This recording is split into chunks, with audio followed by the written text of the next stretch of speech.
ہم نے ایک واقعہ سنا کہ وہ چونکہ خطیب تھے اور پہلے جو ان کا گورنمنٹ کے ساتھ رہا معاملہ، تو جب انہوں نے اب غالباً کیا ہوا تھا، لی ریٹائرمنٹ لے لی یا چھوڑ دی تھی نوکری یا کیا ہوا تھا، اور بعد میں ان کے کوئی بنتا تھا معاوضہ اور وہ لے کے آئے لوگ تو انہوں نے انکار کر دیا. کیا ہے یہ واقعہ، سچا ہے کیا؟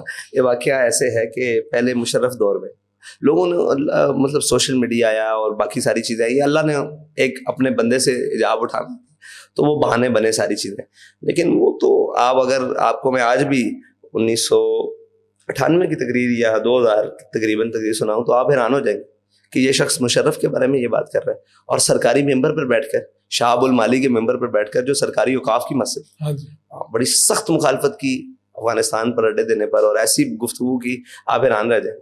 تو آج بھی نہیں آتا تھا وہاں سے، جی آیا نا اس کا فیڈ، وہاں سے نوکری سے فارغ کر دیا. نوکری سے صرف اس وجہ سے فارغ ہوئے، اس وجہ سے کہ آپ سرکاری معاملات پر کیوں گفتگو کرتے، سرکاری ممبر پر بیٹھ کر. تو وہ کہتے تھے کہ یہ ممبر سرکار کا نہیں ہے، یہ ممبر اس سرکار کا ہے جنہوں نے ہمیں بتایا کہ آپ نے حق بیان کرنا ہے، اوپر کوئی بھی بیٹھا ہو، ہمیں حاکم سے غرض نہیں ہے، ہمیں حق سے غرض ہے. تو وہ حق بیان کرتے تھے اس وقت. جو بات تو یہ معاوضے والی کیا بات ہے کہ اچھا یہ چلتا رہا، پھر وہ وہاں سے ختم ہو گئے، پھر ان کو پیر مکی علیہ رحمہ بھیج دیا. ٹھیک ہے، دربار پیر مکی علیہ رحمہ، حضرت سید عزیز الدین مکی رحمۃ اللہ تعالیٰ علیہ کے مطابق. پھر وہ کہا، اس میں مجھے اعزاز حاصل ہے کہ انہوں نے قرآن پاک سنایا. اس وقت تک تو میں حافظ نہیں بنا تھا جب شہاب المالی سناتے تھے قرآن پاک. تو اس سے پہلے گجرات میں ایک بزرگوں کا دربار ہے، وہاں پر پہلی دفعہ ان کی اپوائنٹمنٹ ہوئی تھی. پھر وہاں سے یہاں شفٹ ہو گئے، وہ بھی جو سرکاری طریقہ کار ہوتا ہے لاہور میں. تو شہاب المالی میں تقریباً غالباً کوئی 6 مصلے سنائے ہیں، مطلب 6 سال تراویح سنائی ہے رمضان کی. تو 6 سال میں تقریباً 4 سال یا 6 سال ہی میں ساتھ رہا ہوں، صحیح ذہن میں نہیں ہے، میں دیکھوں گا چیک کروں گا. تو 6 سال ہی تھے جتنے سال انہوں نے وہاں سنائی ہے. پہلے میں 10 پاروں کا حافظ تھا تو ساتھ لے کر جاتے تھے، آخر سے میں نے شروع کیا تھا تو آخری 10 پاروں میں جاتا تھا. پھر ایسے جیسے جیسے قرآن پاک مکمل ہوتا میں تو وہاں سامع میں ہوتا تھا. تو تراویح ان کے ساتھ پڑھی 27 تراویح. تو وہ پیر مکی علیہ رحمہ جمعہ پڑھاتے. اب یہاں پر ایک بڑی انٹرسٹنگ بات ہے، یہ یاسین پہلوان صاحب ہوتے تھے، بلال یاسین کے والد. اچھا، بہت زیادہ ان کا آپس میں تعلق تھا ان کے ساتھ. اچھا ہاں، یاسین پہلوان شاید بلال صاحب کی والدہ کے چیلم پر یا ان کے کسی خاندان پہ چیلم پر، جب ان پر بڑا مشکل وقت ہے نون لیگ کا پر، تو حمزہ شہباز صاحب بھی آئے تھے وہاں 40ویں پر.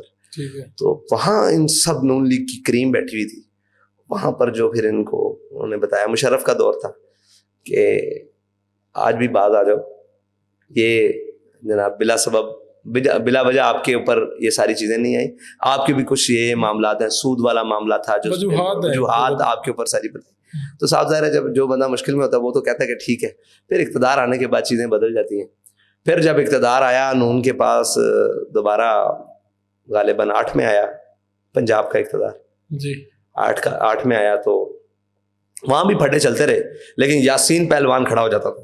اچھا، وہ بابا جی کے ساتھ کھڑا ہو جاتا؟ بالکل پورے اوقاف کے سامنے. اور وہاں بھی ٹکنے والی کوئی بات نہیں تھی، کیونکہ وہ تو اپنی فلو میں مشرف دور کے اندر ہی مشرف کے، یعنی یہ نہیں ہوا کہ مشرف کا دور ہے چلو آپ نواز شریف کو رگڑ لیں. اچھا نہ یہ نہیں ہوا. ٹھیک ہے، یہ روایات میں ہماری نہیں ہے. تو وہ معاوضے والا وہ رہے گی جی، آگے جا رہے ہیں نا، کیونکہ یہاں سے تو معاوضہ. تو یہ یاسین پہلوان صاحب کھڑے تھے اور جمعے پہ کہتے تھے پہلوان اپنے پتر کو سمجھا. اچھا، وہ نون لیگ کی جو کہ حکومت جی وزیر بھی رہے نا جب ان کی حکومت آ گئی. تو پہلوان تو اپنے بیٹے کو سمجھاؤ. یہ وہاں پہ سارے وہ نونی کھڑ پینچ اور ساری چیزیں. پھر آ گیا وقت غازی صاحب والا. نون لیگ نے اپنے دور حکومت میں 8 والے میں بڑی ایک عجیب سی دور گزارا ہے کہ وہ مساجد کے سپیکر اور درود و سلام پر یہ وہ، تو یہ اس میں بڑا کلیش بن گیا. کیونکہ یہ رائٹ ہینڈ کے سیاستدان گنے جاتے تھے، لیکن انہوں نے اس دور میں اپنے آپ کو لبرل بنانے کے لیے بڑی کوشش کی ہے اپنا اوپر چڑھانے کے لیے. تو وہ سارے کام کیے، تو اس میں کلیش رہا ان کا، بہت سارا کلیش رہا. اب وقت آ گیا ممتاز قادری والا. تو ممتاز قادری یہ تو نہیں ہو سکتا تھا کہ وہ سرکاری ممبر ہے، وہاں پر میں گفتگو نہ کروں، اور یہ میری مسجد ہے یہاں پر میں کروں. تو گفتگو دونوں طرف ایک ہی ہوتی تھی، دونوں طرف. تو پھر وہاں آ کر کلیش ہو گئی گورنمنٹ سے. انہوں نے جمعہ پڑھانے سے منع کر دی. ٹھیک ہے کوئی مسئلہ نہیں. پھر تنخواہیں روک دیں. تنخواہ بے نیاز آدمی تھے, انہیں مسئلہ کون تھا. پھر انہوں نے کہا جی آپ کی تنخواہیں دیتے ہیں تو آپ اکاؤنٹ کھلوائیں. میں نے اکاؤنٹ نہیں کھلوانا. اچھا, کبھی انہوں نے اکاؤنٹ کھلوایا ہی نہیں؟ نہیں, ان کے نام پر اکاؤنٹ نہیں کھلوایا. اچھا, میں نے اکاؤنٹ نہیں کھلوانا, مجھے ضرورت نہیں ہے. میری تنخواہ مجھے جیسے پہلے مل رہی تھی, میں اپنا کام کروں آپ. انہوں نے کہا کہ جی اچھا نائب امام کے نام پر اکاؤنٹ کھلواتے ہیں, جو ان کے نائب تھے اس کے نام پر کھل گیا. تنخواہ آنی شروع ہو گئی, تنخواہ مل رہی ہے, یعنی کہ معطل ہو چکے ہیں لیکن تنخواہ مل رہی ہے. تھوڑے دنوں بعد تنخواہ بھی بند ہوگی. پوچھا نہیں کہ کیوں بند ہوئی. تھوڑے بعد انہوں نے کہا جی آپ ریٹائرمنٹ لے لیں, آپ کو بالکل ڈسمس کیا جا رہا ہے. ڈسمس کر دو. اب جب ڈسمس کا مسئلہ آیا نا تو اوقاف میں جتنے بھی لوگ ہیں سارے لوگ وہ جانتے تھے بندہ تو حق پر ہے, ہر ایک کو اپنی آخرت کی تو پرواہ ہے نا. اب انہوں نے پرسنل رابطے شروع کیے. وہ بابا جی کے بڑے اچھے دوست بھی تھے, علامہ مولانا قاری عارف صاحب, وہ صوبائی خطیب تھے اور ان کی بڑی آپس میں بڑی گہری دوستی تھی. تو ان کے صاحبزادہ صاحب بھی بڑے اچھے آدمی ہیں, میرے ساتھ ان کا تعلق ہے الحمدللہ. تو وہ ان کے ساتھ جب ہوا نا تو وہ آ گئے گھر پہ. انہوں نے کہا جی کوئی طریقہ کار, مطلب کوئی سیٹل کریں, آپ ریٹائرمنٹ لے لیں آپ وقت سے پہلے. میں نے حق بات کی ہے, میں ریٹائرمنٹ کیوں لوں. انہوں نے مجھے ڈسمس کرنا ہے تو جو بھی کرنا ہے کریں کاروائی. وہ بڑی لمبا, میرے خیال سے کچھ مہینے تک یہ بات چلتی, نہیں لی. انہوں نے کہا جی اچھا یوں کریں کہ آپ ریٹائرمنٹ بھی نہ لیں, سارا کچھ ہم سیٹنگ کر لیتے ہیں, آپ اپنے بیٹے کا نام دے دیں, اس کو ہم سرکاری خدمت. کہا جس کا باپ جس وجہ سے جا رہا ہے, میں اپنے بیٹے کو یہ کہوں کہ تو نہ حق نہیں بولنا وہاں پر, یا تو اس کو. کہا اللہ تعالیٰ ان چیزوں سے ہمیں بے نیاز کر دے گا. آپ کو کس نے کہا کہ یہ چیزوں کی ضرورت ہوگی. یہ جو جملہ تھا میری زندگی کا سارا. دیکھیں آپ اس وقت کی, میرے خیال سے یہ 2010-11 کی بات ہے, 45-65 ہزار کی تنخواہ تھی, بڑی تنخواہ, اور پھر سرکاری جاب, اور 17 میں یہ 16ویں اسکیل کی جاب ہے, مطلب خطیب کی, اور ایک 16ویں نہیں ہوگی تو 15ویں 12ویں کی اتنے ہوگی میرے خیال سے.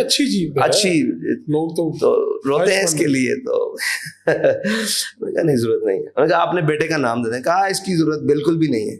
کہا اس کو, اور میری طرف دیکھ کر کہا ان چیزوں سے تو اللہ بے نیاز کر دے گا. اور وہ دیکھیں اس شخص, مطلب اس مرد آہن کی وہ جو یقین ہے اللہ پر, یہ تو چیزیں حیثیت ہی کو, اور یہ کہا ان کی تو حیثیت ہی کچھ نہیں, ہم تو وہاں کسی مقصد کے لیے جاتے تھے. یہ کس نے کہا کہ ہم نوکری کا مزہ لینے, اور یہ ہم تو اپنے نظریے کے لیے جاتے تھے. ٹھیک ہے وہاں نہیں تو یہاں. اور یہ پڑھا ہوا تب بھی کہ لطف سجن دم بدم کارے سجن گا گا انجوی سجن بابا دے انجوی سجن, وہ تو بس یہ پڑھا اور اس کے بعد جانے دیا. اب یہ وہ تھا, انہوں نے کہا جی پینشن لے لیں. کہا آپ پینشن بھی لیں, یعنی ارلی ریٹائرمنٹ کا صورت بنا دیتے ہیں, پینشن لے لیں. انہوں نے کہا پینشن, شاید اکاؤنٹ میں آج بھی پیسے پڑے ہوں, اکاؤنٹ میں اسی اکاؤنٹ میں, وہ اکاؤنٹ ہے ہی نہیں ہمارا, لہٰذا پیسے نکلوانے کے لیے وہ پتہ نہیں انہوں نے نکلوائے ہوں گے, یعنی پیسے بھی نہیں لیے پینشن. کہا نہیں, میں حق بول رہا تھا جب تک میں اپنی کام کر رہا تھا, تنخواہ لے رہا تھا. جب انہوں نے مجھے معطل کیا, انہوں نے کیا ہوا تھا, میں اپنے کام نہیں چھوڑا, تب تک تنخواہ لے رہا تھا. اب آ گئی یہ بات کہ مجھے یہ نہیں بات کرنا دیں گے, تو یہ ختم ہو گئی بات. اب یہ اس طرف ہے. کہا میں ان سے پینشن بڑے اچھے طریقے سے وصول کر لوں گا, یہ وقت آئے گا. بس یہ بات ہے.